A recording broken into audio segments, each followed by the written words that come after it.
Jetzt hallo miteinander. Jetzt ist nur auch gut, dass ich mal Leute, dass mein Weib aus dem Haus ist. Also seit die in der Wechseljahr ist, da wird die immer komischer. Inzwischen schmiert sie sich auch mit Make-up schlimmer als ein Clown. Schlimmer wie ein Clown läuft hier rum. Dann malt sie sich immer die Augenbrauen so hoch, extrem hoch. Und dann sage ich zu ihr, du sag mal, warum malst du dir eigentlich immer die Augenbrauen so hoch? Nichts hat sie gesagt. Überrascht angeguckt hat sie mich. So hat sie mich angeguckt, so überrascht. Ich weiß nicht, das ist so schlimm. Normalerweise hocke ich beim Abendessen daheim, sie hockt daheim.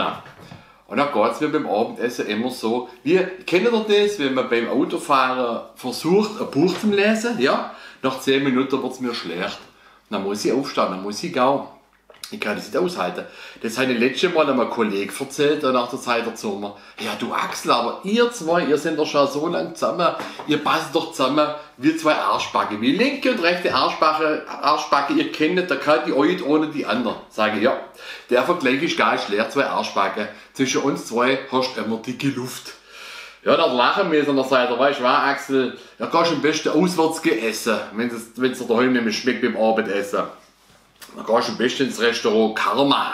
Da haben jetzt ein Restaurant aufgemacht, das heißt Karma. Dann sage ich zu ihm, ja und was geht es in dem Restaurant, in diesem Karma? Dann sagt er, da kriegst du das, was du verdienst. Sage ich, ja, da kann ich gleich daheim essen.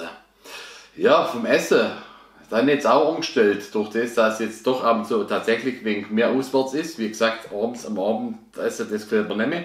Und es ist ja aber kein Fastfood mehr. Ich bin jetzt umgestiegen auf Slow Food. Wisst ihr, langsames Essen. Wisst ihr, was ich da am liebsten ist? Ganz langsam Schnecken. Das ist das langsamste Essen.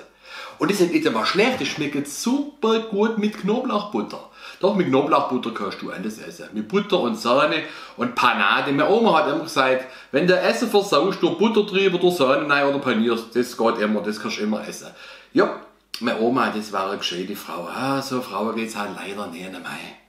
Ja, meine Familie, die ist eh so besondere. Also von dem her, also mein Cousin, dem sein Junge, da erzählt er mir letztens von seinem Junge. Sagt, du Axel, mein Junge, der ist jetzt Rettungsschwimmer geworden. Da sage ich, was ist dein Junge? Rettungsschwimmer? Jetzt hören wir doch auf, wo ist der Rettungsschwimmer? Im Bällebad, im Möbelhaus, im Bällebad, im Kindergarten, der kann doch nicht schwimmen. Dem sein Junge war schon als Kind so unfähig.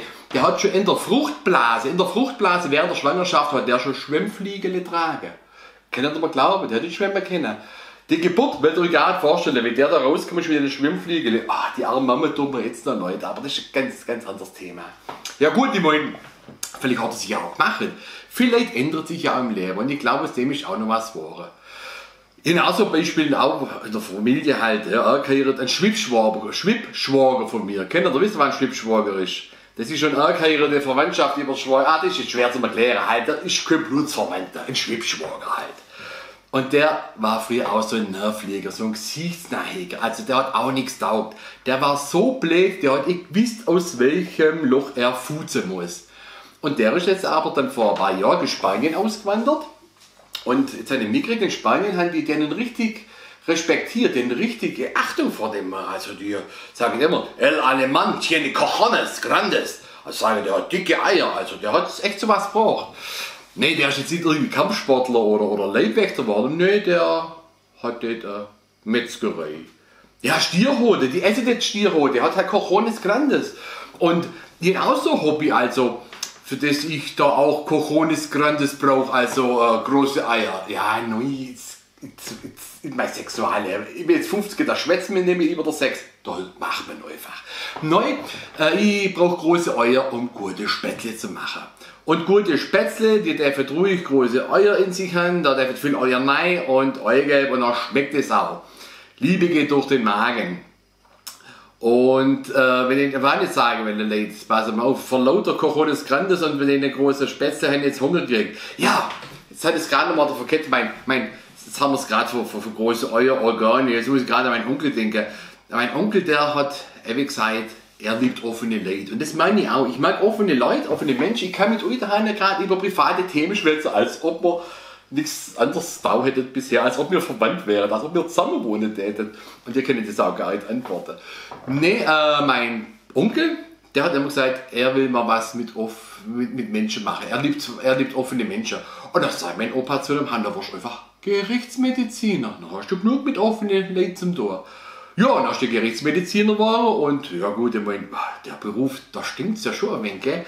Aber das macht jetzt meinem Onkel nichts aus. Der war als Kind auch ein wenig angeschickt und ist oft auf die Nase geflogen und der schmeckt auch gar nicht mehr so gut. Der riecht gar nicht mehr so gut.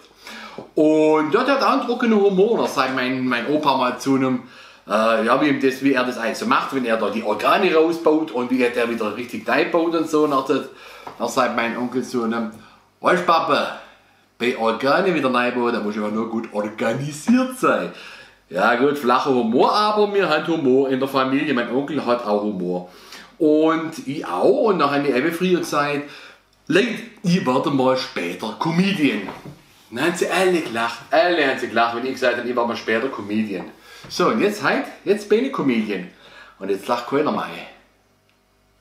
Ja, das ist das Problem. Jetzt lacht keiner mehr. Es lacht halt keiner. Ich finde es aber gar nicht so schlecht. Manchmal mache ich auch Witze, die sind lustig. Manchmal mache ich auch Witze, da muss ich selber drüber lachen. Aber, hey, ja, nur gut, wenn wenigstens einer lacht. Leute, ich wünsche euch noch was, einen schönen Tag. Bis zum nächsten Mal. Macht's gut. Tschüssli und Ade.